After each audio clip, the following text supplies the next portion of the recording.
Graça e paz, amados. Bom dia. Estou notando os irmãos meio murchinhos. É o frio? Quero dar boas-vindas aos meus irmãos, às minhas irmãs, àqueles que nos acompanham nas redes sociais. Que Deus continue nos abençoando bastante. Amém? Vamos orar, meus irmãos? Vamos orar pedindo a misericórdia de Deus. Não deixa nada te abater, não. Não deixe com que nada te entristeça. E principalmente roube o que Deus tem para você. Amém? Não permita. Esse exercício, que é o exercício da oração, ele é importante, inclusive, em momentos assim, aonde vem um abatimento e nós dizemos como o salmista: por que está triste, ó minha alma? Por que está triste, ó minha alma? E a gente luta contra a nossa própria alma. Eu sei que parece esquisito falar com os botões, né? Falar consigo mesmo, mas não é esquisito. Você não é apenas um corpo. Você é um espírito. Tem uma alma e habita num corpo. Nascemos de Deus. Fomos criados por Deus. Deus é espírito. Tudo se originaliza no espírito. E algumas coisas se perpetuam fisicamente. Anjos são seres espirituais.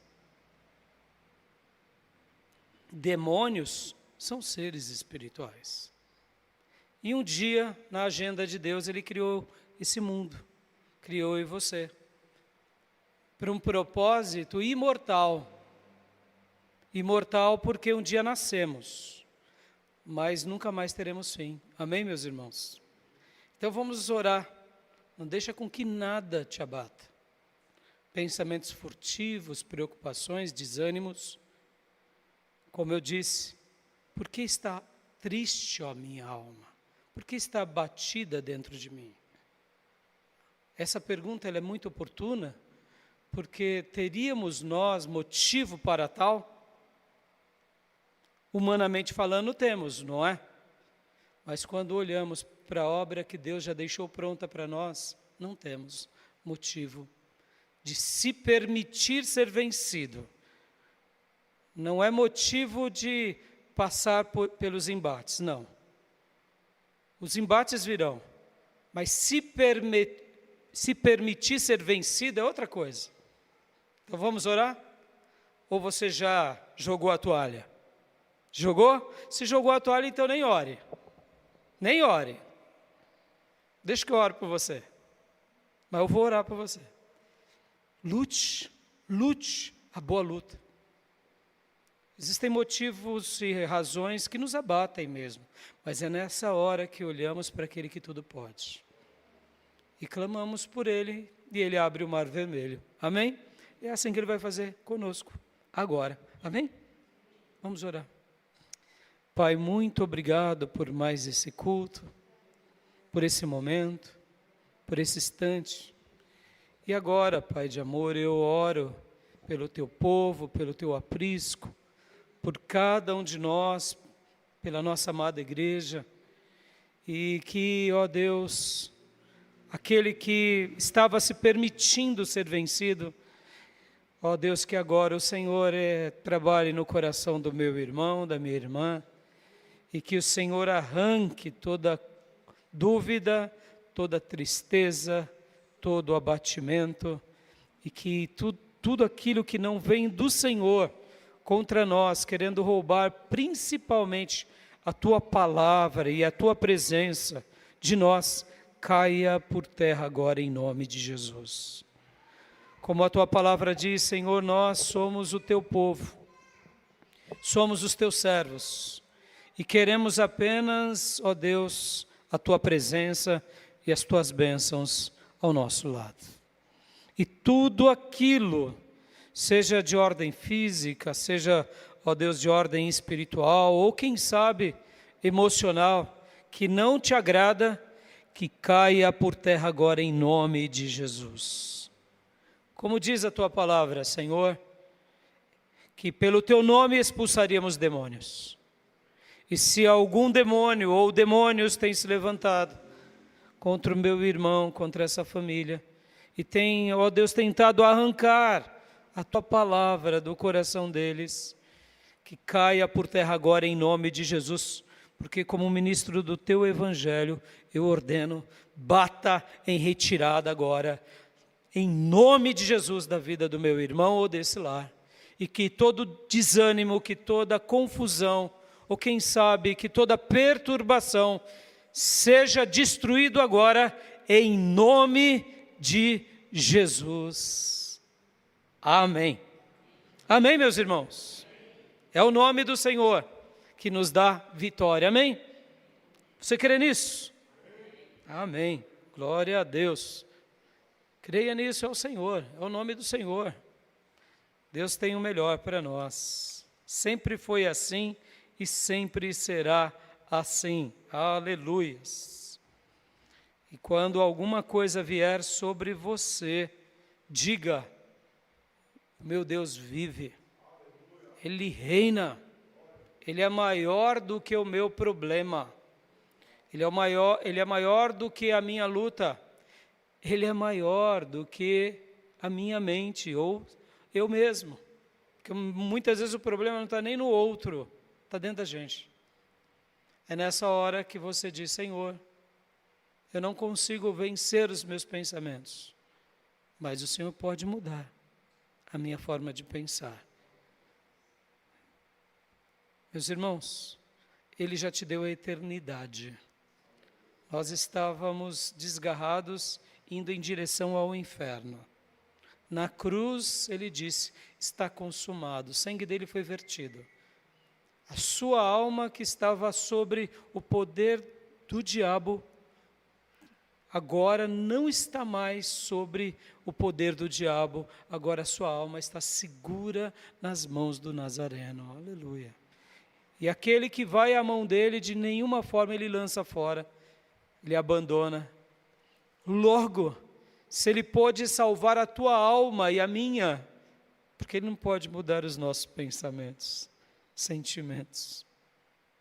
Se a alma, que era um destino já determinado porque pecamos em Adão e em Eva, se ele mudou essa história, se ele aniquilou as trevas, porque ele não pode mudar o nosso coração, porque ele não pode mudar os nossos neurônios, porque ele não pode praticar aquilo que ele faz o tempo todo, que é mudar o nosso pensamento. Amém, meus irmãos? Receba em nome de Jesus essas palavras e creia naquele que vive e naquele que reina. Amém? Eu te convido a abrir a sua Bíblia em Deuteronômio. Deuteronômio, capítulo de número 1. Creio que será minha última mensagem sobre esse capítulo. Deuteronômio, capítulo de número 1, meus irmãos, eu confesso que toda vez que eu penso em pregar outra coisa durante esses dias, esse texto vem ao meu coração e hoje tenho algo da parte de Deus a falar com vocês. Quero ler com vocês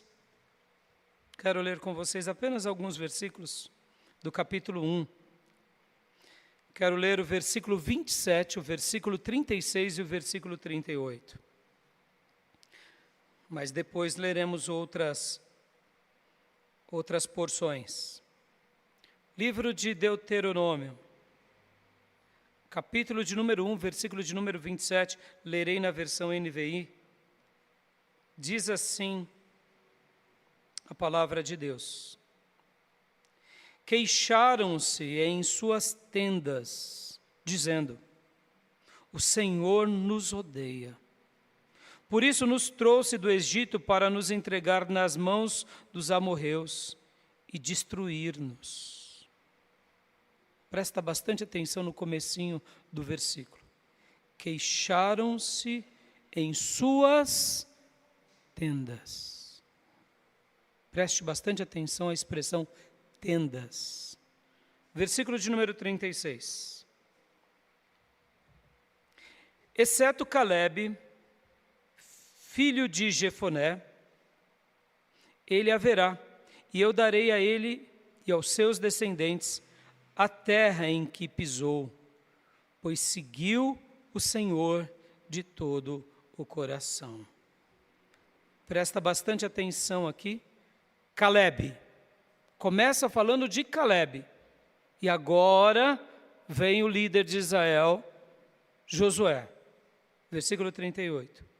Mas o seu auxiliar, Josué, filho de Num, entrará. Encoraje-o, pois ele fará com que Israel tome posse dela. Deus primeiro falou de Calebe e agora fala de Josué. E dá ainda essa característica, dizendo, olha, ele liderará Israel. Mas lembra que eu disse há pouco, Deus primeiro usou Calebe. Guardem isso. Hoje a gente vai fazer um passeio aqui e a gente vai aprender algo muito importante nessa porção. Hoje eu pretendo falar com vocês sobre o título Um Lugar ao Sol. Um lugar ao sol. Todo mundo busca um lugar ao sol. Todo mundo espera um lugar ao sol. E é legítimo e é vital, precisamos ter o nosso espaço na vida. Isso não é pedir muito, não é pedir demais. Ter um lugar ao sol. Eu sei que existem aqueles que querem todo o espaço só para eles. Mesmo sabendo que sobra espaço, mas eles querem dominar todos os espaços, como se essa pessoa pudesse fazer clones dela própria para poder ocupar todos os espaços. É uma tolice, não é? Mas essa é a natureza humana. Uma pessoa sábia, equilibrada, diferente da área que atue e do poder que tem, ou da influência, ou da riqueza, sabe que ele precisa ocupar o lugar que Deus destinou para ele no sol, para os dele. Isso é maravilhoso. Isso é importante, e como eu mencionei, isso é vital. Mas hoje eu não quero que você se concentre a esse sol gostoso, que talvez você, como eu, estamos morrendo de saudade, não é? Esses dias escuros, cinzentos, frios, eu sinto muita falta. Mas hoje eu não quero falar desse lugar ao sol, especificamente humano, que é bom e importante, é necessário, é vital, não só para nós, mas para todo ser vivo. Mas eu quero falar de um lugar ao sol pelo qual Deus preparou para cada um de nós. Um lugar especial que Deus separou para cada filho dele e para cada filha dele. Porque quando estamos no lado certo, quando fazemos a coisa certa, sempre veremos e teremos o resultado daquilo pelo qual escolhemos correto. Ou seja, teremos uma vida frutífera e realizada. E aqui, olha que curioso, nós estamos falando de um povo que estava no deserto. O que mais tinha durante o dia era sol. Perceba, esse sol não faltava para eles. O que estava faltando para eles era o outro sol pelo qual eu quero hoje trabalhar com vocês, que é o sol da justiça. Um lugar ao sol, mas eu não me refiro a esse sol, porque aquela geração tinha o sol, mas aquela geração que morre no deserto ela não vivia debaixo do sol da justiça. Com exceção de Calebe e de Josué. E aqui hoje eu quero falar que esse lugar ao sol é mais do que um espaço geográfico. Um espaço largo na terra e espaçoso. Mas é o lugar pelo qual nasce de forma espiritual, no nosso coração, no nosso lar e no nosso grupo de fé. Porque quando a gente aprende com o que Deus estava falando aqui com esse povo, naturalmente nós conquistaremos as nossas Canaãs espirituais. Agora aqui Moisés, se dirigindo a esse povo, ele estava reprisando a lei. E olha só que interessante. Ele estava reprisando a lei, e para quem ele estava reprisando? Quero te chocar com essa informação. Ele estava reprisando a lei para toda a geração que tinha nascido no deserto. Logo, ele não estava reprisando a lei para o rebelde. O rebelde já tinha morrido. Faltava 1 mês para eles conquistarem a terra. Por volta disso, pouco mais de 1 mês. Moisés vive ainda alguns dias, algumas semanas e morre. Aqui eles já estão no seu 39º ano, nos últimos meses, que já ficaram no deserto. Moisés está então reprisando a lei, ali a leste do Jordão, guarde isso, a leste do Jordão. E para quem Moisés está falando de novo e dando esse livro? Por que Moisés está falando tudo de novo? Moisés está reprisando tudo que Deus fez durante esses 40 anos, durante aquele período em que Deus se revelou no Sinai, deu a eles o livro de Gênesis, Êxodo, Levítico, Números, e agora pega aqueles 4 primeiros livros e Moisés está sendo usado por Deus para reprisar tudo aquilo. Para quem? Para os rebeldes? Não, os rebeldes já estavam tudo enterrado no deserto. Porque eles morreram no deserto. Porque eles estavam debaixo do sol humano, mas não debaixo do sol da justiça.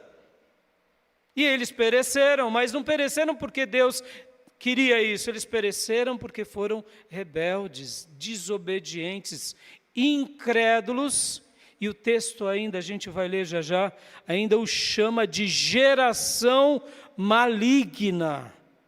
Uau! Pensa, receber esse título de Deus. Morreram lá porque fizeram parte de uma geração maligna. Aí eu te pergunto, ora, mas não eram os israelitas? Sim. Mas não eram os filhos de Abraão? Sim. Não eram as 12 tribos de Israel? Sim. Mas Deus os rotula assim? Sim. Por quê? Porque eles foram incrédulos, desobedientes, murmuradores, e aqui entra, eu diria, o dado mais cruel, irmãos. O problema não é a incredulidade que nasce. A incredulidade é o primeiro estágio, junto com a desobediência. O último estágio é se tornar uma geração maligna. Se nós não arrancarmos essa erva daninha da incredulidade, da desobediência, e nos agarrarmos a isso, continuarmos nas nossas murmurações, queixas, nos tornaremos geração maligna, mesmo sendo descendentes do Deus de Abraão. E Deus deixa isso claro para nos assombrar mesmo, e para gerar em nós medo e temor. Então agora Moisés está reprisando a lei para aquele contingente que tinha nascido no deserto, está dizendo para eles, olha, não sejam geração maligna, seja uma geração benigna, seja uma geração de conquista. Aprendam com seus pais mas não copiando eles, pelo contrário, dizendo nos seus corações: nós não queremos perder as bênçãos de Deus e principalmente não queremos duvidar de Deus e nem perder a face de Deus. Você faz parte desse grupo? Glória a Deus, eu espero que você faça parte desse grupo, que é o novo contingente, que conquista. Porque olha só que interessante, meus irmãos, eu sei que aqui é uma história real e literal, essa deve ser a interpretação, mas na nossa vida a gente aplica isso diretamente. A gente vive ciclos, muitas vezes, em que estamos marcando o passo e morrendo no deserto, e de repente tomamos uma decisão e Deus começa a escrever uma nova história. É assim ou não é? Quem já viveu isso na sua vida? Eu já vivi isso na minha vida depois da conversão. Eu me recordo que em um período da minha vida eu comecei a ficar birrento com Deus. Eu comecei a ficar birrento com Deus. E até tentei fazer algumas coisas erradas. Mas Deus me sabotou. Aleluias. Deu tudo errado, irmãos. Eu tinha decidido, eu vou fazer algumas atrapalhadas. Já estava crente, irmãos. Crente mesmo. Já tinha notado o poder de Deus, a libertação de Deus, a libertação de vícios. Já tinha sentido o toque do Senhor, mas em dado momento da minha vida eu dei uma de mimadinho de Jesus e me sabotei. E deu tudo errado. E depois que deu tudo errado, porque Deus não permitiu com que eu enfiasse o pé na jaca, aí eu falei: Senhor, o Senhor é tão misericordioso, porque até quando a gente escolhe errado, o Senhor ainda nos impede de pecar. E aí, pastor, o que o senhor fez? Aí eu aprendi, simples assim. Mas e se eu tivesse insistido aquilo? Eu não sei se estaria aqui hoje para contar a história. Não sei. Porque eu teria desprezado o Senhor. Mas na hora em que eu vi que deu tudo errado, e ali o Espírito Santo foi trabalhando no meu coração, dizendo: olha, você tem certeza que é isso que você quer para você? Você tem certeza que foi para isso que eu te chamei? Você tem certeza? E ali eu me rendi, eu levantei as mãos como se dizendo: eu me rendo, Senhor, não, me perdoa, Senhor, me perdoa, me perdoa, me perdoa. Eu não posso ser mimado, eu não posso ser incrédulo, eu não posso ser ingrato, eu não posso deixar com que a murmuração cresça no meu coração. Percebam, conquistar Canaã, conquistar as bênçãos espirituais, ou morrer no deserto, não depende de Deus, depende de nós. Amém, igreja? E é isso que eu quero trabalhar, porque agora essa geração estava ali, ouvindo do grande líder, há alguns passos e alguns dias para conquistar a terra, e eles precisavam fazer uma escolha, eles precisavam tomar uma decisão, eles poderiam seguir a opinião dos seus antepassados, dos seus pais, mas eles tinham que fazer uma nova escolha, se eles realmente quisessem conquistar a terra. E como eu disse, irmãos, na nossa vida, durante toda a nossa caminhada, a gente vai poder fazer essa escolha, ou eu morro no deserto, ou eu conquisto. Ou eu paro, ou eu prossigo. Podem ver, meus irmãos, e aqui, como eu amo essa interação, meus irmãos. Como eu amo trazer para nós. Como eu amo ser honesto conosco. Dizendo: olha, eu preciso tomar uma decisão. Eu não posso me sabotar. E eu não posso permitir com que ninguém me sabote. Porque, percebam, até nisso a gente é bom. A gente terceiriza as culpas. Porque quando o outro é culpado, a gente já não é tão culpado assim. Mas na realidade, quando a gente culpa o outro, nós estamos nos auto-sabotando. Porque a grande pergunta que fica é: o que Deus tem a ver com isso? O que o cordeiro que morreu no meu e no seu lugar tem a ver com o outro? Quando eu arrumo um culpado para justificar as minhas mazelas, eu estou me sabotando. E eu estou querendo apaziguar a minha consciência fadada à derrota ou ao pecado. E eu estou querendo alimentar as minhas justificativas conscientes, ou quem sabe inconscientes, dizendo: não, eu estou fazendo isso porque eu cansei, ou porque eu não aguento mais, mas na realidade eu estou me sabotando, porque o que o eterno tem a ver com isso? Quem foi que morreu na cruz para nos salvar? Quem foi que nos perdoou? Quem foi que nos arrancou do lamaçal do pecado? Quem foi que te deu vida eterna? O que Deus tem a ver com isso? Não tem nada a ver. E a gente precisa ser bem honesto, de saber dar uma resposta. Porque aqui nesse texto hoje, a gente vai entender pelo menos algumas coisas muito curiosas. E hoje eu quero falar com você sobre 3 coisas. Eu quero examinar esse texto e o seu contexto para ver o que eles nos ensinam. Eu quero fazer uma pergunta, e então o que faremos? E por último a gente vai trabalhar sobre essa questão do lugar ao sol. Porque foi isso que aconteceu aqui. Foi isso que aconteceu aqui. E agora eu quero dizer, irmãos, porque eu gosto muito de trabalhar dentro desse campo da nossa responsabilidade pessoal. Porque isso nos liberta, meus irmãos. Isso nos liberta. Isso nos liberta. Presta bastante atenção, você que gosta de computação. Muitos mandamentos de Deus. E o caminho de Deus, ele se revela para nós também de uma forma binária. Já notaram? 0 ou 1. Ou é 0 ou é 1. Ou é o caminho de vida ou é de morte, não é assim? Não tem um terceiro caminho. Hoje a gente vai estar falando sobre uma doutrina, que é a doutrina de gratidão. Ou sou verdadeiramente grato, ou sou ingrato. A gente arruma o meio ingrato, o meio grato, não é assim? A gente arruma, mas sejamos honestos, existe meia água boa, da mesma fonte sai água saudável e água envenenada? Existe? Não existe. Na essência bíblica, para o tema e doutrina da gratidão, ou somos gratos, ou somos ingratos. Ou louvamos, ou murmuramos. Não tem uma terceira via, meus irmãos. A gente terceiriza. A gente dá um jeitinho, a gente até tenta ser complacente com o irmão, para a gente ser politicamente correto. Mas diante de Deus não tem essa terceira via. É binário, meus irmãos.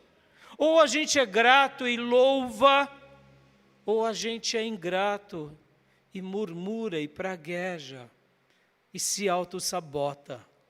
Não tem uma terceira via. Não tem.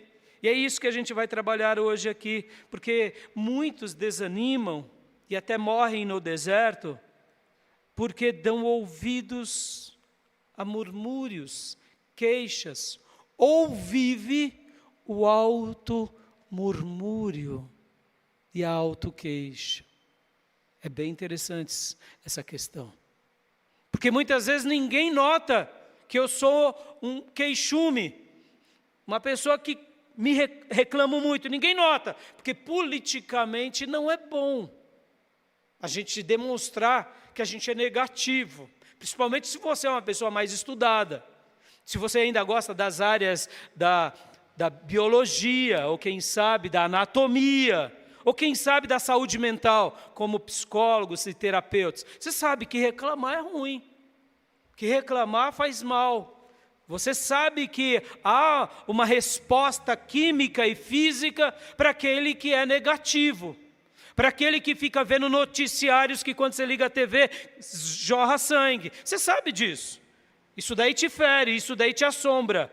Porque nós produzimos quimicamente coisas, hormônios, que nos prejudicam se a gente ficar pensando coisa ruim.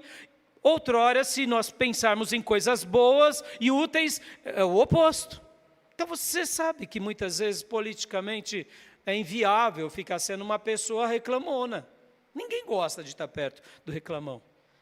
Não é essa a questão que a gente vai trabalhar hoje. Essa pessoa é fácil de ver. Basta você ficar um pouquinho perto dela, você sente o ácido.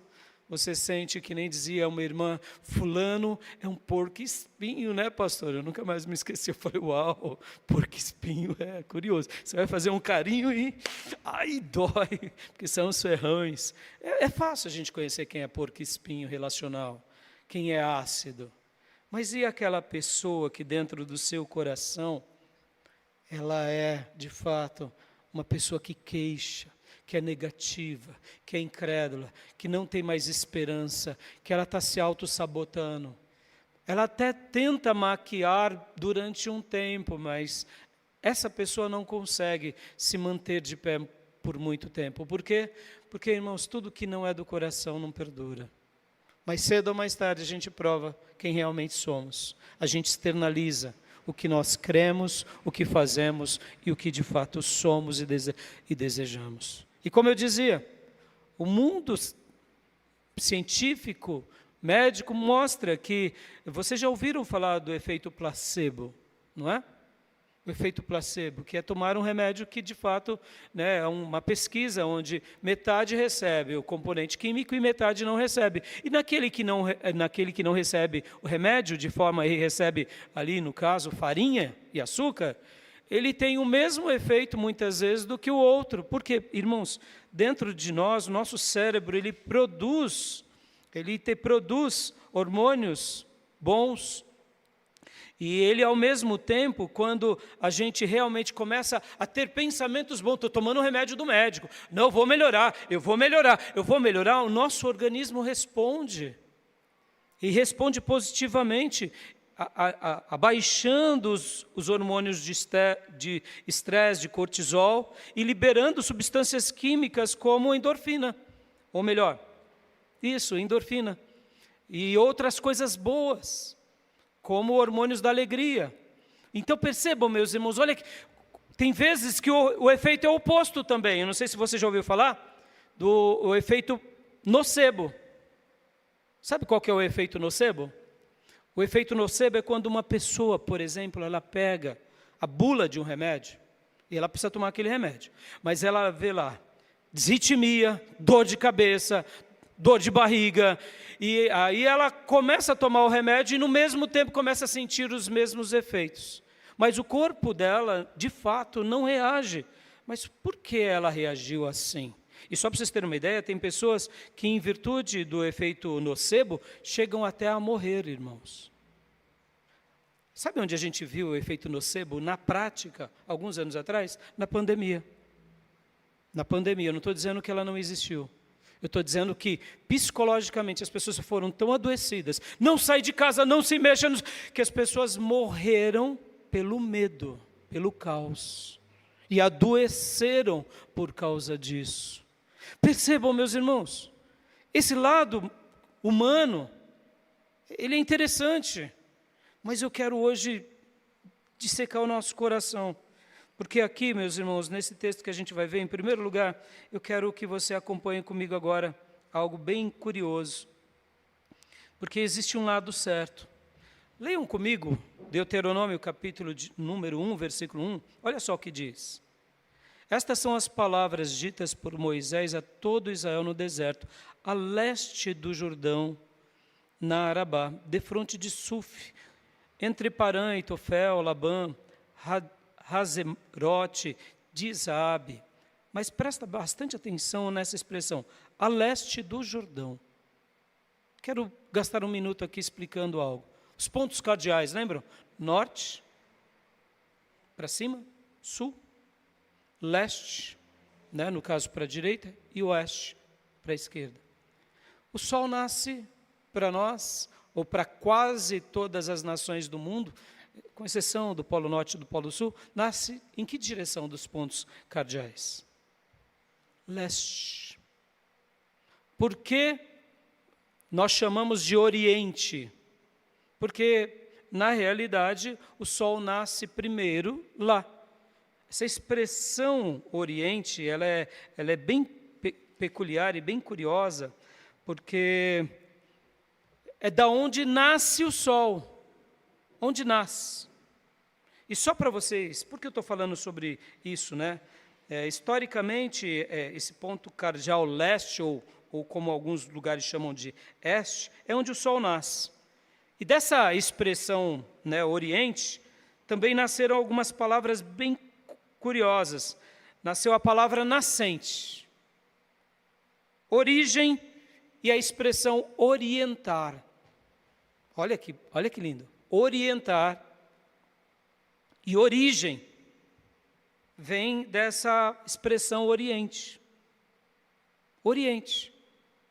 Deus tem te orientado? Deus tem te dado uma origem de vitória? Deus é o nosso sol da justiça. Para eu ir um pouquinho além nos meus pontos aqui, porque eu quero mostrar agora para vocês o que o texto e o contexto nos ensinam aqui. Olha que interessante. Nós vimos lá no versículo 27, vamos ler aqui no versículo de número 27. O povo, olha só o que diz: queixaram-se em suas tendas. Enquanto o povo de Deus estava no deserto, o tabernáculo ficava no meio. E ao lado, ou seja, na frente, do lado, do outro lado e no fundo, tinha uma divisão específica. Uma divisão específica das tribos.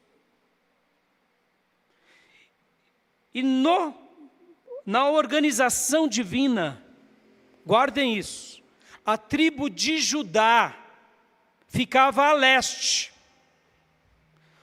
Leste é o lugar que nasce o sol, é o Oriente. E olha que curioso, Judá ficava a leste. E Judá tinha primogenitura espiritual. Então, assim, nos pontos cardeais divinos, eles não seguiam a norte, eles seguiam a leste. Então, eles tinham que seguir em direção ao sol, mas não ao sol dessa vida, em direção ao sol da justiça.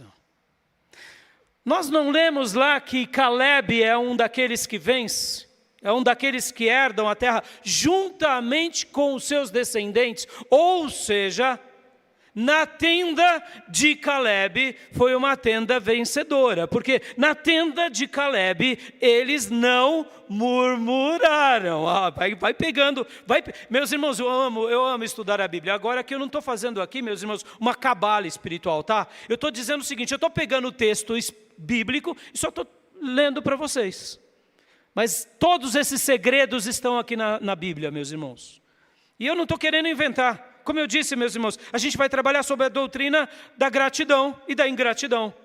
Porque quando eu estou debaixo do sol da justiça, eu sou um grato e eu adoro. E por ser um grato e por adorar, Deus vai pelejar pela nossa vida. Aleluias. E o que acontece, pastor? Acontece o que o texto vai dar aqui uma dica lindíssima. Meus irmãos, como eu amo estudar as Escrituras, pelas Escrituras, e na minha limitação, quando eu pego um pouquinho da carona ali nos originais, e aí eu me deleito ainda mais um pouco. Lembra que eu falei que Calebe era da tribo de Judá. Ele era o príncipe de Judá. Ficava a leste. E Deus falou, olha, essa geração que é maligna ficou no deserto. Eu estou falando para vocês, nova geração, não copiem aquela velha geração. Mas sejam como Calebe, que vai ao oriente, a leste, ao nascente, em direção ao sol da justiça, porque é isso que Deus espera. E aqui a palavra Judá, o que significa Judá, meus irmãos? O que significa Judá? Vocês lembram o que significa Judá? Lembram? Vamos lá para o texto de Gênesis. Aleluias. O que é Judá, meus irmãos?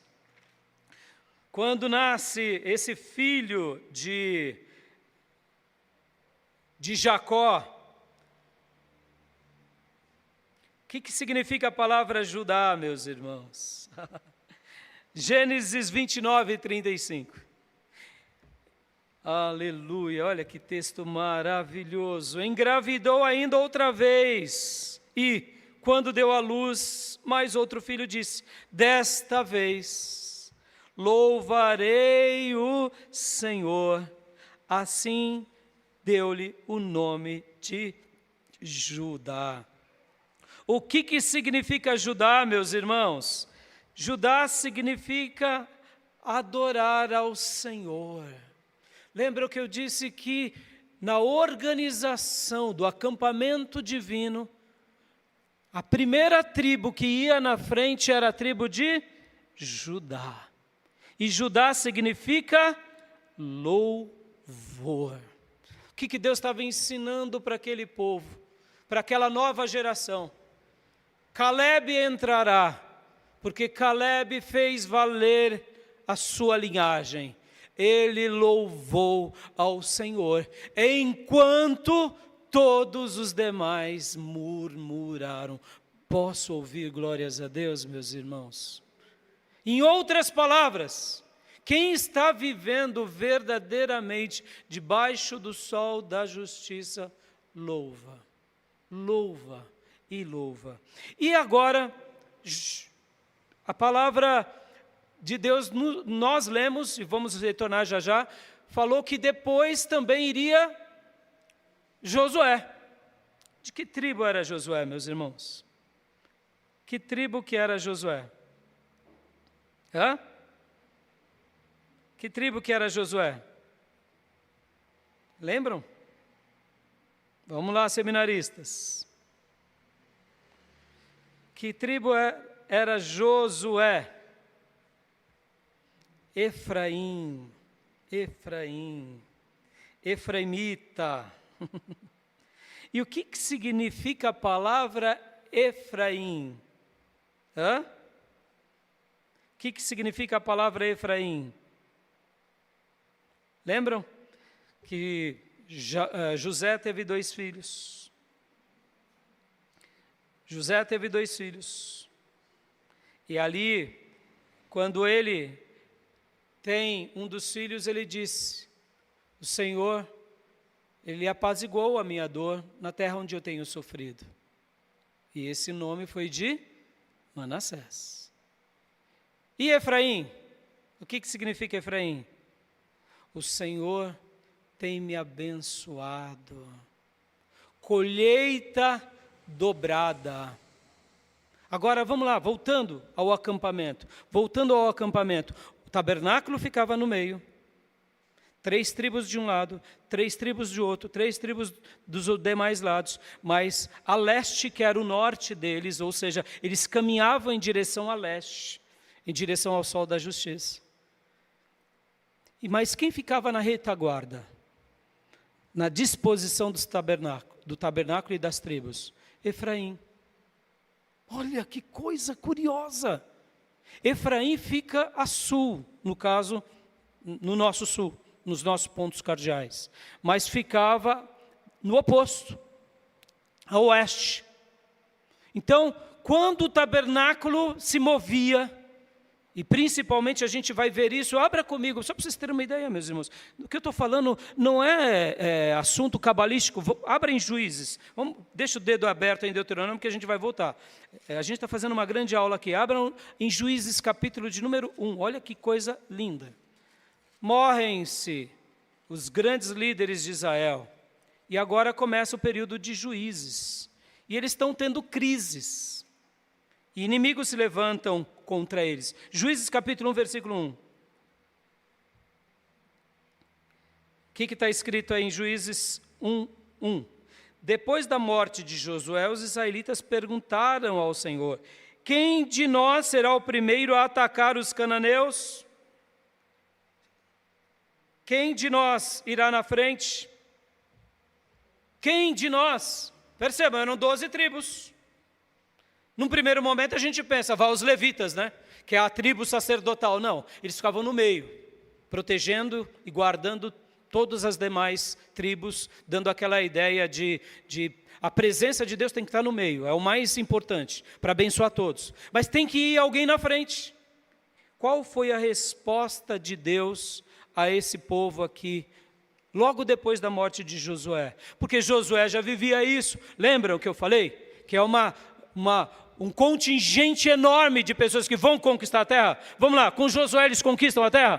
Conquistam. São bem-sucedidos? São. Por quê? Porque Judá ia na frente. Judá ia na frente. E o que significa Judá? Louvor ao Senhor. Aleluia. E agora eles estão, como eu disse para vocês, no início dos juízes. E eles perguntam, quem de nós será o primeiro a atacar os cananeus? O Senhor respondeu, Judá será o primeiro. Eu entregarei a terra em suas mãos. Posso ouvir? Glória a Deus. Deus está dizendo, quem vai na frente é o louvor, é a gratidão. De todo o coração, porque quando eu louvo de todo o meu coração, eu estou sendo nutrido pelo sol da justiça e Deus pelejará por nós, aleluias. Vamos lá, meus irmãos, vamos voltar para Efraim, vamos lá, Gênesis capítulo 41, versículo 52, deixa o seu dedo lá preso ainda em Deuteronômio 1, que a gente vai voltar para lá, mas Gênesis 41, 52, olha só o que diz, ao segundo chamou-lhe Efraim, pois disse, Deus me fez próspero na terra da minha aflição. A palavra Efraim também significa fruto em dobro. Olha só que paralelo, quem vai na frente é Judá, é louvor, não são as bênçãos que vão na frente. As bênçãos serão garantidas na retaguarda para a glória de Deus. Quando eu ponho Judá na frente, invariavelmente, inquestionadamente, eu me encontrarei com as bênçãos. Por quê? Porque Deus cumprirá a sua palavra. Vamos lá, vamos voltar agora para o texto de Deuteronômio 1, porque aqui é onde a gente está refletindo. Deuteronômio 1, o que esse povo que morreu no deserto fez? Eles colocaram Judá na frente? Eles colocaram... Vamos ler de novo, meus irmãos, eu faço questão agora de ler do versículo de número 26 do capítulo 1, do versículo 26 do capítulo 1 em diante, porque vale a pena a gente meditar nesse texto. Olha só o que diz a palavra de Deus. Vocês, contudo, não quiseram ir e se rebelaram contra a ordem do Senhor, o seu Deus. Ou seja, eles não quiseram cumprir aquilo que Deus tinha dito, que era conquistar a terra. Porque Deus tinha separado aqui 12 espias, eles foram espiar a terra, os espias voltaram contando um monte de coisa, falando um monte de besteira, só 10 espias, lembram que eu falei? Só 10 espias paralisaram uma geração. Meus irmãos, a gente só precisa de um murmurador na família para acabar com o lar. A gente na igreja não precisa mais do que um murmurador. Um é o suficiente para acabar com uma igreja, uma denominação. Porque, meus irmãos, a gente está falando do povo de Deus no deserto. Foram 10 espias negativos, 2 positivos. O povo deu ouvido para quem? O povo, não foi Moisés, nem Arão. O povo deu ouvido para quem? O povo deu ouvido para os 10. Morreram ou não morreram? Morreram. Então o texto está dizendo aqui, está relembrando aquela nova geração. Perceba, Moisés não está falando para a velha geração. A velha geração já estava lá, ó, só os ossinhos. No meio dos calangos e das peçonhentas e dos escorpiões do deserto. Agora Moisés estava falando para a nova geração. Ele estava dizendo a história dos seus antepassados. Vocês, contudo, não quiseram ir e se rebelaram contra a ordem do Senhor, o seu Deus. Queixaram-se em suas tendas. Ah, meus irmãos, essa semana esse texto não saiu do meu coração. Porque ninguém vai vir aqui no púlpito e vai falar assim, ó, eu estou com raiva de você, fulano. Você não sei o quê, Beltrano. E nem no final do culto vai abraçar o teu irmão e falar assim, ô irmã Paulo Crespinho. A gente não vai fazer isso. Mas sabe onde a gente é realmente conhecido? Lá em casa. E a derrota deles começou aonde?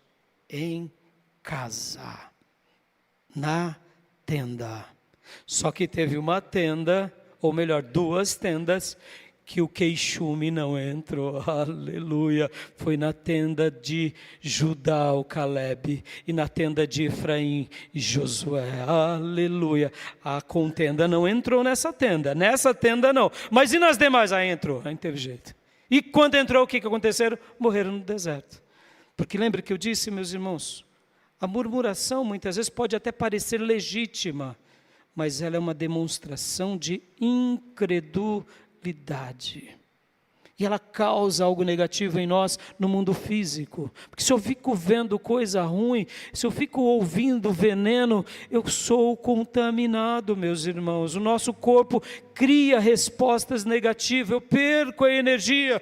Por isso que a gente tem que estar com gente cheia de Deus, cheia de fé, cheia de ousadia, cheia de vontade de vencer. Porque a vida já é difícil, já basta o mal de cada dia. E eu preciso me unir ao sol da justiça e os ministros de Deus, para quê? Para ter esperança para vencer, porque nós conquistaremos a terra prometida que o Senhor nos deu, ponto final. E eu não olho para mim, eu não olho para nós, eu evito me sabotar, porque aquele que me ganhou na cruz vai continuar me ganhando para sempre. Basta eu colocar o meu coração nele.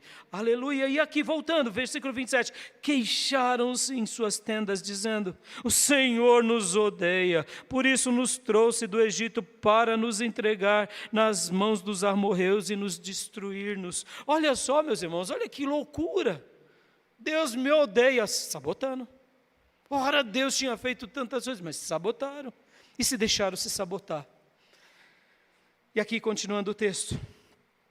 Para onde iremos? Agora eu quero ir para o meu segundo ponto. Porque eu falei quais são as lições que o texto nos ensina. Dei aqui uma síntese. Pelo tempo, vou ir para o meu segundo ponto. O que faremos? Aquela geração que morre no deserto teve a chance de reescrever a sua história. Eu pergunto, eles reescreveram? Por quê? Porque eles fazem uma pergunta honesta, mas eles não dão uma resposta também honesta. Guarda isso. Eu posso estar fazendo perguntas honestas. Quem é o Salvador? A minha alma pertence a quem? Mas a minha resposta pode ser demagoga, pode ser política, pode ser performática na comunidade dos santos. Mas diante de Deus, eu estou dizendo, estou cansado dessa vida. Não vejo a hora de Deus me arrancar daqui. Não vejo a hora de Deus fazer outra coisa.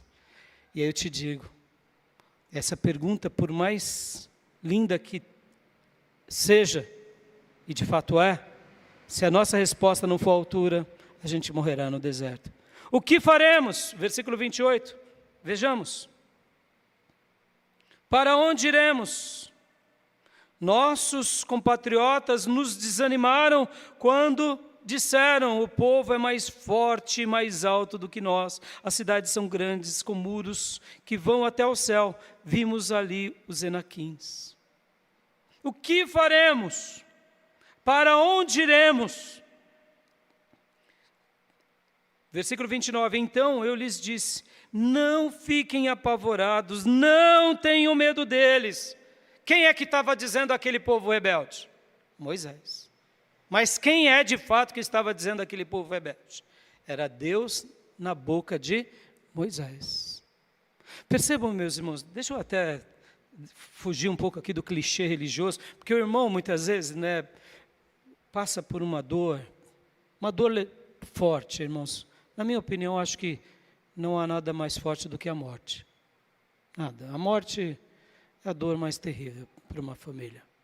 Mas o Senhor, Ele tem prazer na morte dos seus servos. Então, é só Deus que pode nos consolar. Então, quando uma pessoa ela é golpeada, ou pela morte, ou por uma doença muito violenta, tem um diagnóstico cruel, é normal que essa pessoa entre em desespero, é normal. Porque nós não nascemos para morrer. E nós não queremos ver o mal daqueles que amamos, ou o nosso próprio mal. Pode ver que a pessoa, quando ela tem uma notícia muito dolorosa de alguma doença que ela tem, ou algum ente querido dela tem, ela vai para a negação. Não, não é verdade, não é verdade. E no nosso caso, como religioso, a gente ainda pensa, não, Deus não pode ter feito isso comigo. Não é assim que a gente age? Deus não pode ter feito isso comigo. Mas percebam, irmãos, eu não estou querendo falar aqui da murmuração, como eu disse, eu quero fugir um pouco do clichê, do momento de dor legítimo. Oh, meus irmãos, quer uma coisa pior do que um parente que vai para as drogas, meus irmãos? Deus me livre. Ou um que vai para o crime. Acaba com uma família. As drogas é uma droga. Acaba com a paz, com a saúde, com a mente, com os neurônios de quem usa. Aniquila o lar, desestabiliza todo mundo. Ou seja, e o crime? E a prostituição? Pelo amor de Deus, meus irmãos. Sem julgá-los, meus irmãos. Quem vai para a droga, quem vai para o crime, quem vai para a promiscuidade.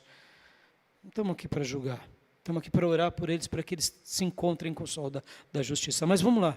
No momento que um pai tem informação, filha foi para a zona da prostituição porque ela é mais bela e viu ali uma oportunidade de ganhar muito dinheiro e está confortável no erro. Isso acaba com o pai, uma mãe. Eu sei que a sociedade legalizou tudo isso e até tenta ver beleza naquilo que jamais deveria ter beleza. Mas por que eu estou falando isso? Eu estou falando para a gente fugir um pouco dos clichês. Porque aqui o texto mostra que Moisés foi a esse povo que estava vivendo no churume existencial, se queixando, porque olha só que interessante, porque a queixa começa na tenda. E para na tenda? A gente vai ver, claro que não. A gente sabe da história. De uma tenda, 2 tendas, mais 3 tendas, um grupo de tendas, uma tribo, totalmente no churume. Aí a outra tribo, a mesma coisa. E quando foi ver, todas as tendas, com exceções de 2 tendas. Glória a Deus. E aqui, naquele primeiro momento do churume interno na tenda, e até mesmo aonde tinha se respingado, ali na congregação dos santos, Moisés vai a eles, e não é Moisés, é Deus, e olha só o que o texto diz, eu lhes disse, não fiquem apavorados. Deus tentou consolar eles, Deus tentou animá-los, olha só o que o Senhor diz, não fiquem apavorados, não tenham medo deles, o Senhor, o seu Deus, que está indo à frente de vocês, lutará por vocês, diante dos seus próprios olhos, como ele fez no Egito. Pare por um momento com o churume, as queixas, pare de se alimentar de lixo existencial, de sabotar na queixa, você na sua casa, vocês entre a sua tribo, parem, baste por um minuto e lembre-se do que Deus fez ontem, há 2 anos atrás. E assim como ele foi no Egito, ele vai ser com cada um de vocês. Oh, meus irmãos, ouvir isso do líder é maravilhoso ou não é? E aí o povo, deu ouvido? Vamos lá. 31. Também no deserto vocês viram como o Senhor, o seu Deus, os carregou como um pai carrega seu filho por todo o caminho que percorreram até chegar a este lugar. Ali ele estava falando, ele está reprisando os acontecimentos até Cades Barneia. Apesar disso, vocês não confiaram no Senhor, o seu Deus, que foi à frente de vocês, numa coluna de fogo de noite e numa nuvem de dia, procurando lugares para vocês acamparem e mostrando-lhes o caminho que devia seguir. O sol da justiça tinha guiado eles e agora, mais uma vez, Deus usou Moisés. Parem, não se sabotem. E aí o que eles fizeram? Não. Percebam, Deus foi paciente com eles. Deus tentou alertá-los. A gente não pode fazer a leitura de que eles murmuraram e está todo mundo macumbado, está todo mundo condenado. Não, não foi assim não. Não foi isso que aconteceu. Erraremos, mas como nos posicionamos depois do erro? Esse é o ponto, esse é o pulo do gato da nossa vida.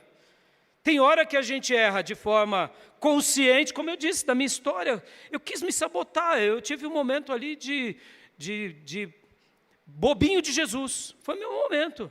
E eu me lembro, eu já adulto, morava sozinho, eu tive ali aquela postura, sabe? Eu cansei, eu descobri que tinham pastores fazendo coisa errada, outros também, vivendo na hipocrisia. Eu falei, todo mundo faz, para que eu vou ficar me sacrificando, me consagrar? Vou nada, vou para a galera, e depois vou para a igreja.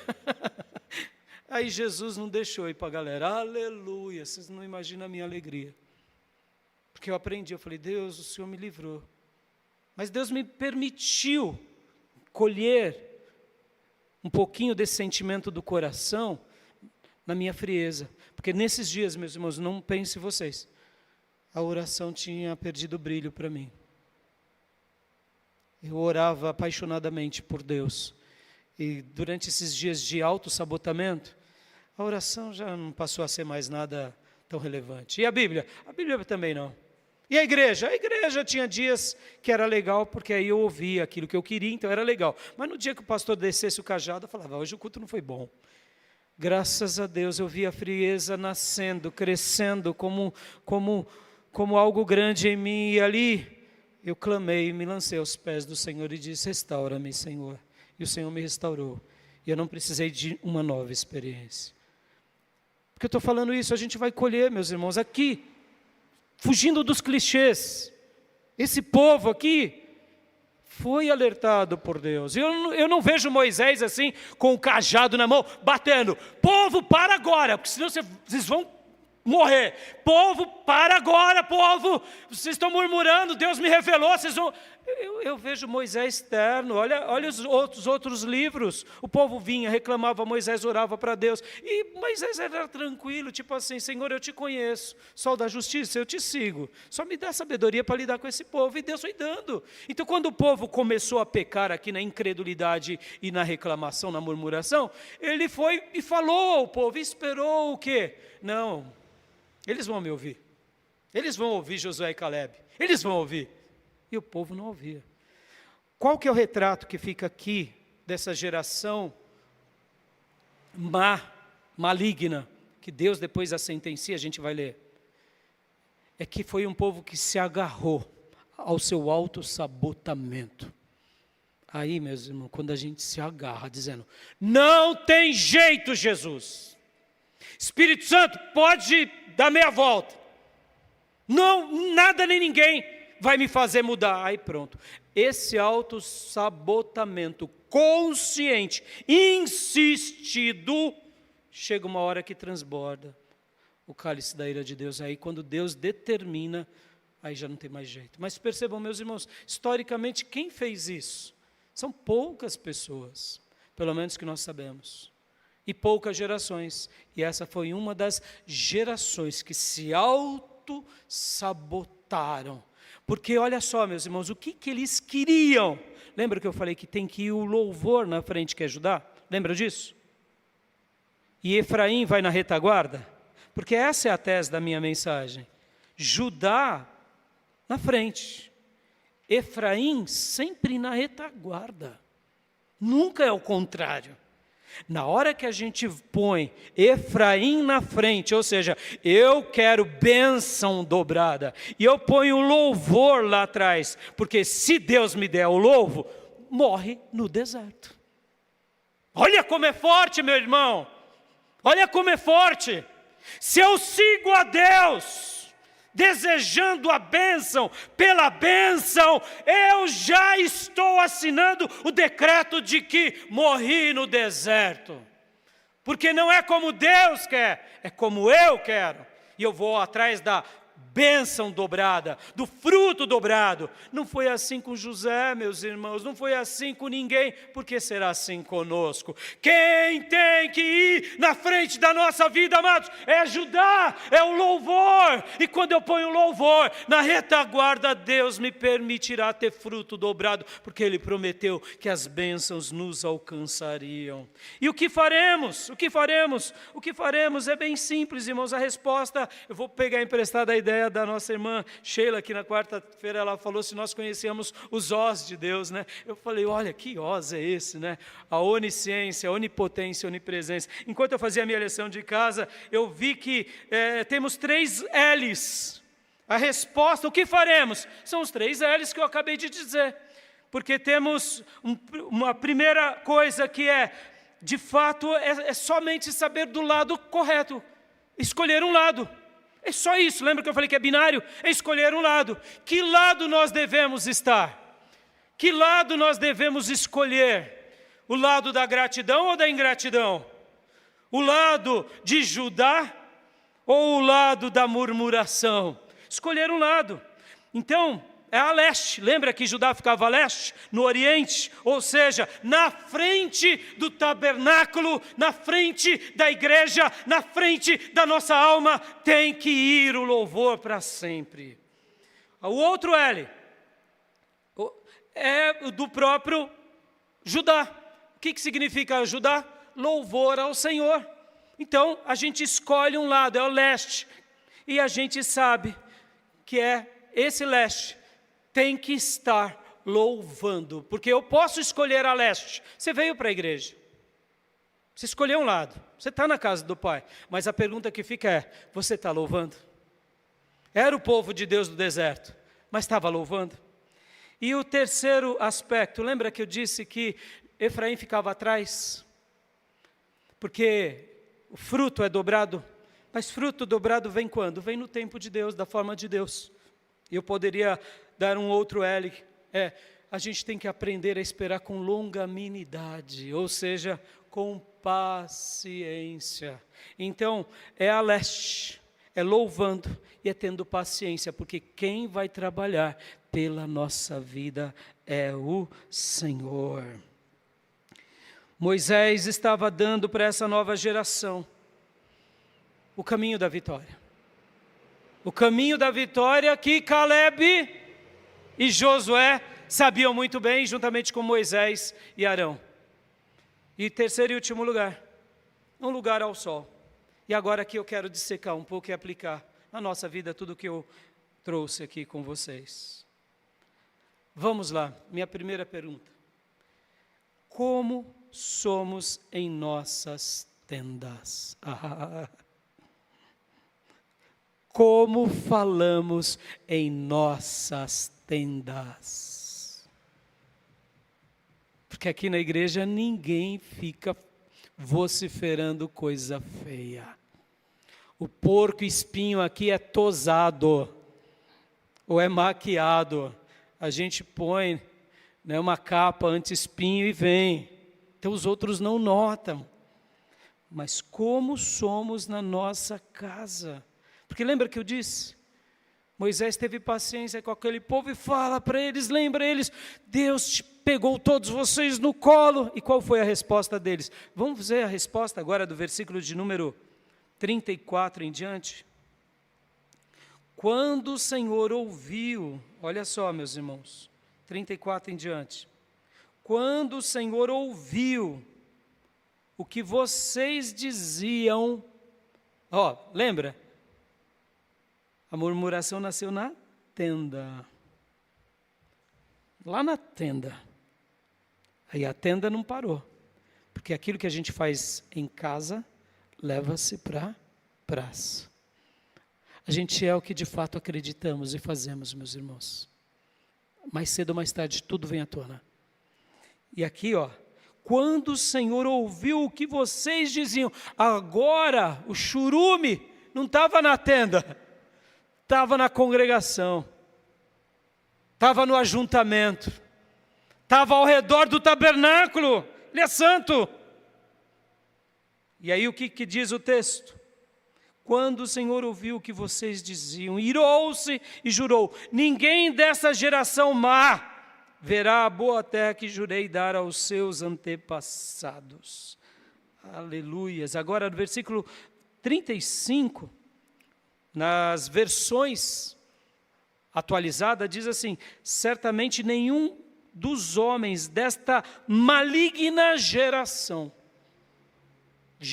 má, e no original aqui, a palavra para má é bem curiosa, é ruim, mal, aflição, miséria, ferida, calamidade, tudo que não presta. Ou seja, a expressão aqui melhor seria geração maligna. Ué, mas eles não eram lavados e remidos no sangue do Cordeiro lá do Êxodo? Era, mas escolheram o quê? Escolheram Judá? Não. Escolheram a bênção.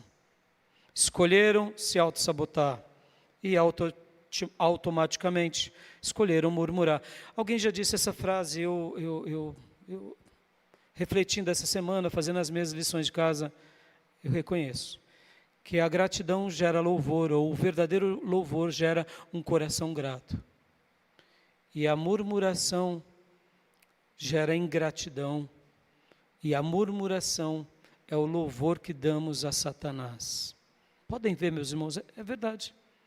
Assim como entoamos a Deus louvores, e esses louvores fazem com que sejamos gratos, quando a gente murmura, a gente está louvando as trevas, porque a gente está dizendo, Deus falhou comigo, Deus se esqueceu de mim. Quem é que está sorrindo nessa hora? Eu sei que é um termo muito forte, né, dizer que a murmuração é um louvor ao diabo, ao inferno, mas pode ver os efeitos danosos que geram em nós. Na essência, agora lembra que eu falei, vamos fugir do clichê, vamos ler a vida com maturidade, sobriedade. Aqueles que choram legitimamente, vamos consolá-los e vamos dar o tempo do luto, da batalha da pessoa, para que ela tenha a esperança de escolher correto. Não vamos ser fatalísticos, sabe? Murmurou, o diabo pegou. O diabo pegou, irmão. Murmurou, o diabo já pegou. Vamos fugir dessas tolices e dessas crendices. Uma pessoa muitas vezes acaba de casar, financia uma casa e é demitido. E aí a pessoa zela pelo nome, suja o nome, ou seja, a pessoa entra em crise, começa a ter crises espirituais. Vamos dar o tempo dela, vamos ajudar, vamos encorajar diante do sol da justiça, amém? Então olha só o que acontece aqui, meus irmãos. Essa geração que maligna, ninguém entrará, exceto Caleb, que era de Judá, que na tenda dele não murmurava. Agora, meus irmãos, enquanto eu fazia a minha lição de casa, meus irmãos, como eu amo isso, eu fiquei imaginando Josué e Caleb. Uma ficava a leste, outra ficava a oeste. Eram distantes as casas, né? Percebam, tinha todo o acampamento. Eram 3 tribos junto com Judá na leste, e as 3 tribos junto com Efraim a oeste. Percebam, olha só, eles não falavam durante a noite. Cada um está na sua casa, cada um vai dormir, cada um vai repousar. Mas nesses 2 lares era o seguinte: papai, a gente conquista a terra? Filhos perguntavam para Caleb. Claro, filho, claro, está pensando o quê, guri? Deus mandou as pragas, a gente vai conquistar. Mas papai, eu fiquei sabendo que eles são gigantes, os Enaquins, eram famílias grandes lá em Jericó, né? São bonecos de Olinda, papai, traduzindo aqui em miúdos para nós, né? São grandão, são gigante. Filho, você não conhece o Deus de Israel, filho? Ele pegou a gente pelo colo, a gente tem um líder, filho, que ora, o semblante resplandece, ele deu uma palavra, ele vem consolando. Aí vinha outro dia, papai, eu estou ficando sabendo aí que os 10 príncipes estão falando que não vai dar, e as tribos estão pegando fogo, papai. E ele fala, filho, descansa, filho, não dê ouvido para esses daí não, filho. Lá no Egito eles faziam a mesma coisa, mas Deus operou, filhos. E a mesma coisa acontecia na tribo de Josué. A mulher perguntando para ele, e aí, amor? Está todo mundo falando que vai dar errado, amor. Está todo mundo dizendo que a gente vai morrer aqui. Está todo mundo praguejando. Só não estou vendo Moisés, Arão, Miriam se curvando, você e Caleb, mas todo mundo, amor. E eu imagino Josué dizendo, mulher, eu não sou todo mundo. Mulher, eu creio no Deus de Israel. Não vamos aceitar essas vozes. E aí veio aqui Deus, quando realmente viu que o povo se auto-sabotou. Lembra que eu disse, meus irmãos, cuidado com o auto-sabotamento. O auto-sabotamento é uma escolha sua, assim como a adoração é uma escolha sua. O auto-sabotamento é uma escolha minha, e a adoração é uma escolha minha. Se nós escolhermos se auto-sabotar, iremos. E aqui vem Deus e diz, exceto Caleb, filho de Jefoné, ele verá o que eu darei a ele e aos seus descendentes. Percebam, é a ele e aos seus descendentes, porque eles estão no meio desse povo com churume, mas não são desses. Eles continuam seguindo o Deus de Abraão, o Deus de Isaac e o Deus de Jacó. Ele haverá, e eu darei a ele e aos seus descendentes a terra em que pisou, pois seguiu o Senhor de todo o coração. Vamos lá, meus irmãos, vamos lá. Aplicação, um lugar ao sol. Como somos em nossa tenda. Mas deixa eu melhorar ainda. Como somos em nossa tenda pessoal. Porque muitas vezes você mora do lado de alguém, ou casou com alguém que é crente mesmo, você sabe que é crente, que não desiste, mas você vive se auto-sabotando a vida toda. E você já viu que o seu cônjuge, ou sua esposa, ou seu marido, ou seus filhos não se sabotam, mas você vive tentando sabotar ele também. Porque a pergunta que dá é, eu posso realmente influenciar o meu lar?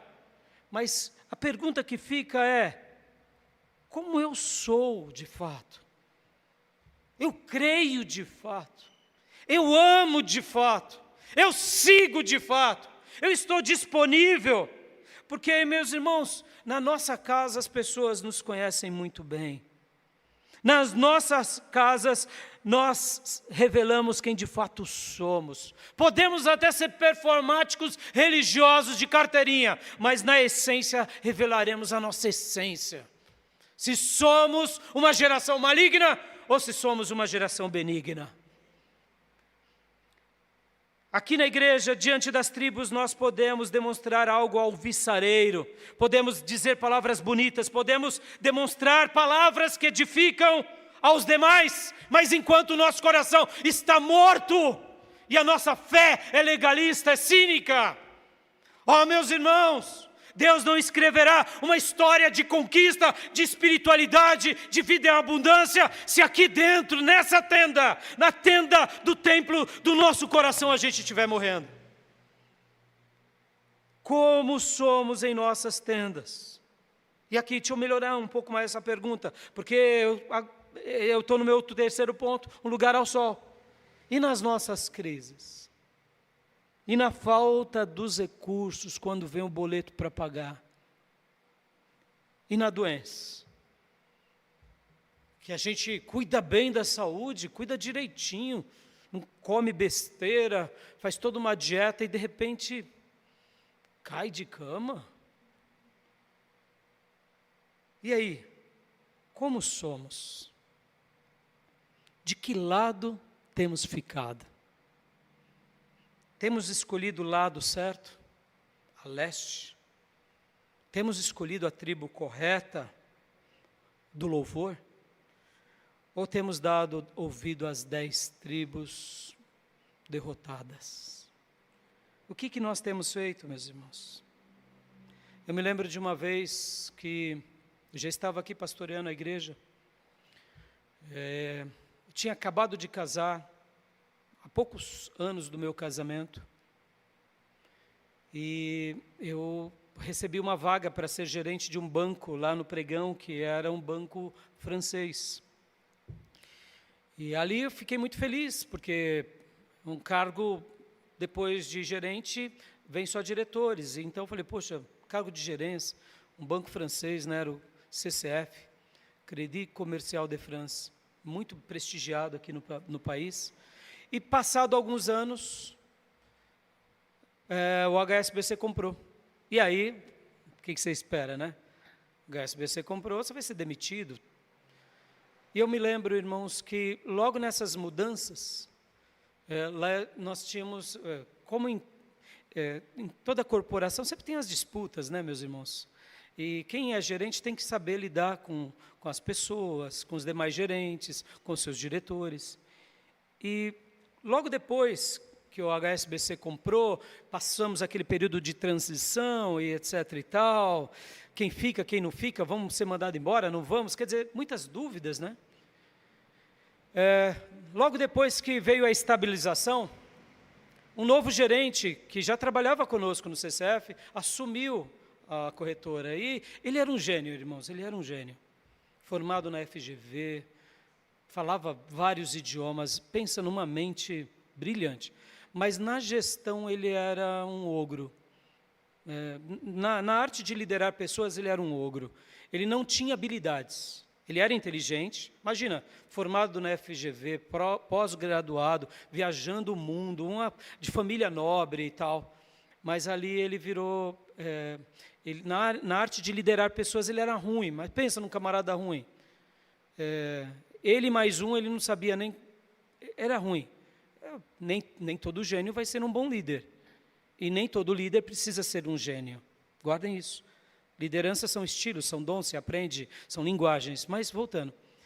E eu lembro que ele não ia muito com o meu biotipo, e ele ia com o biotipo mais de alguns da equipe, e eu lembro que ele tomou uma decisão de me rebaixar de cargo. Irmão, aquilo foi horrível para mim. Eu estava cheio de vontade de crescer, de continuar conquistando. E um dia ele reuniu lá com os demais operadores e falou: Rai, você sabe, agora a gente está nesse novo formato, não precisa mais de gerente. Uau, irmão, eu esperava ser demitido, mas não esperava isso, né? Me lembro de uma vez que, inclusive, precisávamos mandar alguém embora do departamento, fazer um corte. Ele chegou para mim e falou: Rai, você é pastor, né? Eu falei: sou. Você dá aula também de seminário, né? Dou.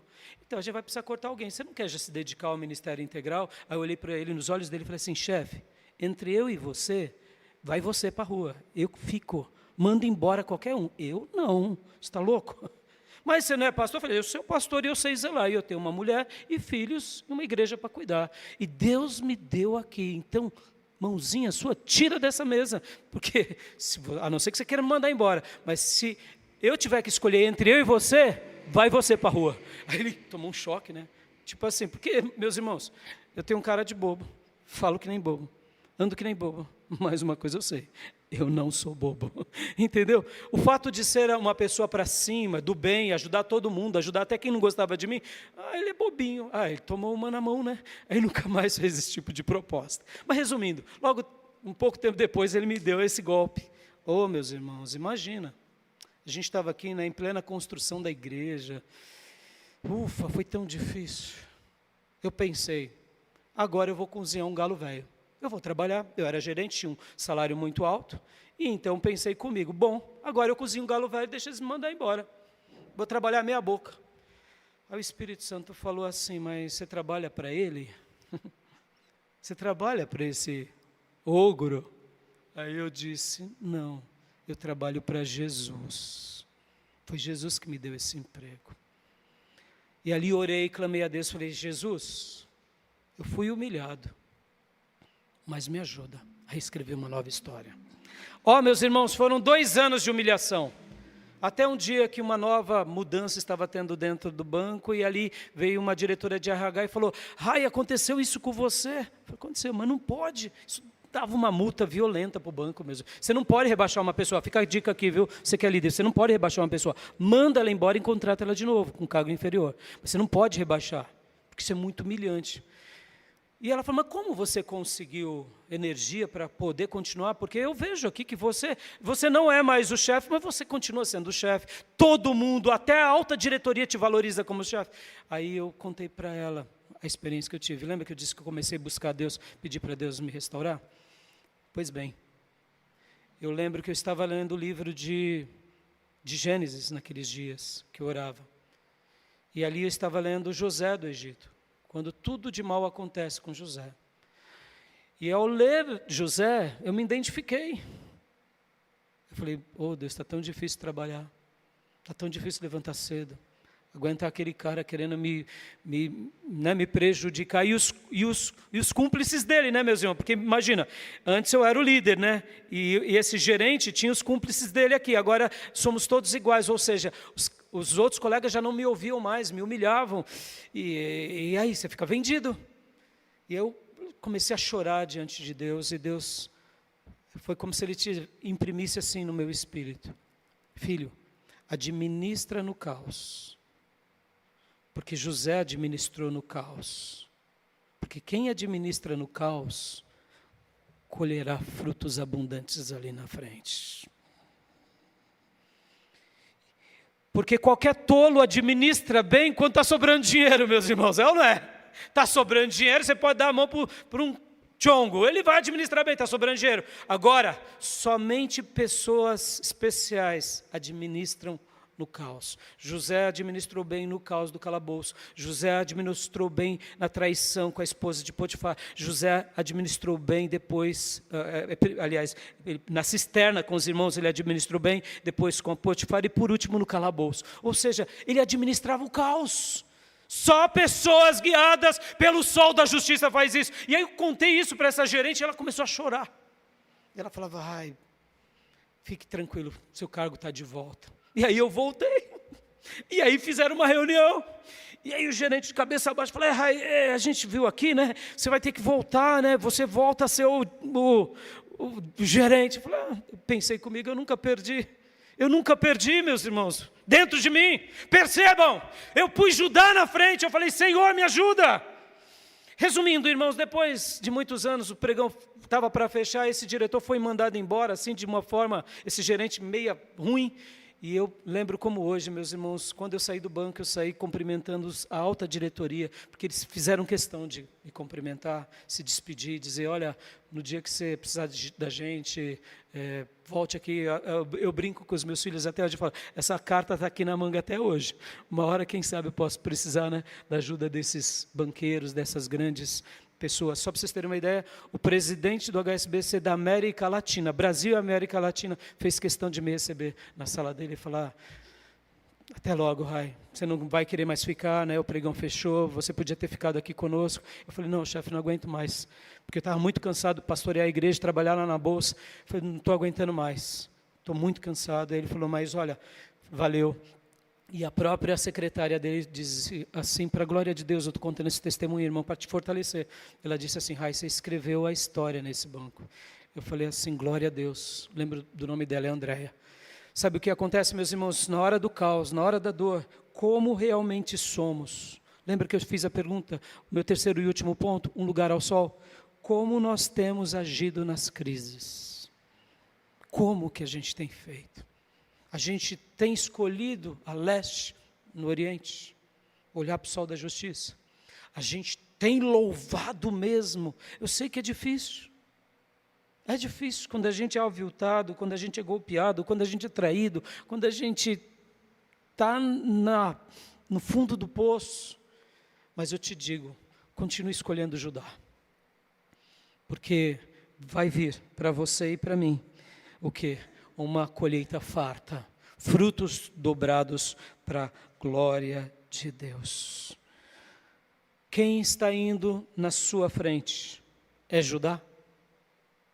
Ou não é Judá? Deixa essa palavra ao seu coração, porque eu não tenho dúvida que Deus quer nos ensinar a conquistar tudo que Ele tem para nós. Só louve, louve e louve outra vez. Se não estiver acontecendo do seu jeito, engole o choro, com todo respeito eu digo isso, engole o choro. Não é como dizia, uma vez eu aconselhando um irmão, ele estava triste, eu falei: filho, glorifica. Ele falou: pastor, eu estou engolindo um boi com chifre e tudo, está difícil. Eu falei: empurra mais um pouquinho o chifre do boi e dá um glória, tá bom, pastor. E aí ele começou a glorificar. É assim que a gente tem que fazer, filho. Essa geração, para eu concluir, ouviu as palavras de Moisés. E sabe o que eles escolheram? Eles escolheram o lado certo. O Oriente, o sol da justiça. Eles escolheram louvar. E naturalmente veio as recompensas. Lembra que a Bíblia fala que nós seremos como árvores plantadas junto ao ribeiro. Precisamos estar apenas do lado certo. Só a leste, para se encontrar com o sol da justiça. Porque se a gente estiver a oeste, o sol não chega lá, porque temos que estar aqui, na dimensão espiritual. Precisamos apenas lembrar do foco certo, que é louvar em tempo e fora de tempo. E o fruto dobrado chegará na sua vida e na minha. Amém, meus irmãos? Deu tudo errado? Glorifica. Consciente. Não de forma como crendice, mas de coração. Deixa a tenda do seu coração sempre pronta para o Senhor. Amém? Quero orar com você. Pai, muito obrigado por essa manhã, pela nossa igreja, por essa palavra, Pai, tão oportuna, tão importante, que o Senhor deu ao teu servo Moisés, ao teu servo Josué e Calebe, e a geração de conquista, porque eles ouviram isso de Moisés aos 120 anos, meses antes da maior conquista da vida deles. Senhor, ajuda ao teu povo, a mim, as nossas tendas, te louvar, te adorar, quando tudo der certo e quando tudo der errado, porque pode estar dando errado para nós, mas não para o Senhor. Então, nos deixa pronto, Pai, sempre, a escolher o lado certo, escolher a coisa certa e a guardarmos com paciência, sabendo que o Senhor, como foi com o teu povo no passado, será com cada um do teu filho e filha hoje, no nosso presente e no nosso futuro. O Senhor pelejou por eles, o Senhor peleja por nós, e o Senhor pelejará para sempre conosco. Ser com cada um dos meus irmãos e continue falando ao nosso coração, em nome de Jesus. Amém. Amém, meus irmãos. Quero dar a bênção apostólica, que a graça do Senhor Jesus, que o amor de Deus Pai, as santas e eternas consolações do Espírito Santo de Deus estejam com todos vocês, agora e para sempre. Amém. Só louve e louve, amém? Pode se abraçar, dê um abraço bem apertado no irmão, na irmã, aos nossos irmãos que nos acompanham pelas redes sociais. Deus abençoe. Um excelente domingo a todos.